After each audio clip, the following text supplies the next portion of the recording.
نصیحت کوئی زیادہ پازیٹیو رول پلے ادا نہیں کر سکتی. اس کو انڈر لائن کر لیں اپنے پاس. نصیحت کوئی بھی بہت زیادہ پازیٹیو رول پلے نہیں کرتی. ایکسیپشنل کیسز ہیں انسانی زندگی میں نصیحت کچھ زیادہ کردار ادا نہیں کرتی سوائے اس کے کہ یہ دوسرے آدمی کو ہم سے دور کر دیتی ہے. فیس بک سے نصیحت نہیں ملتی, انسٹاگرام سے نصیحت نہیں ملتی. نصیحت اچھے لوگوں کی صحبت, ان کے ساتھ بیٹھنا, ان سے بات چیت کرنا, اس سے آپ کو نصیحت ملتی ہے, توفیق ملتی ہے. آپ چاہتے ہیں کہ آپ کا بچہ جھوٹ نہ بولے تو آپ کو سچائی اختیار کرنی ہوگی.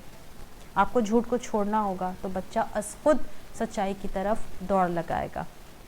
اور آپ چاہتے ہیں کہ آپ کا بچہ نمازی ہو تو بجائے اس کے کہ آپ انہیں نماز کی نصیحت کریں, آپ خود نماز پڑھنا شروع کر دیں, آپ مسجد جانا شروع کر دیں, آپ بچے کی انگلی پکڑ کے مسجد لے جائیں صرف, تو بچہ نمازی بن جاتا ہے.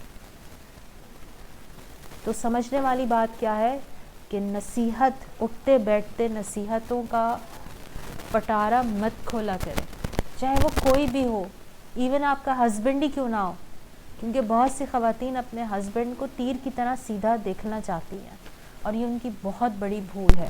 اس کا نقصان ان خواتین کو یہ ہوتا ہے کہ وہ اپنے ہسبینڈ کی ایگو کو چیلنج کرتی ہیں اور اس طرح وہ دو بدو ہو کے اپنے اور اپنے شوہر کے تعلق کو خراب کر لیتے ہیں.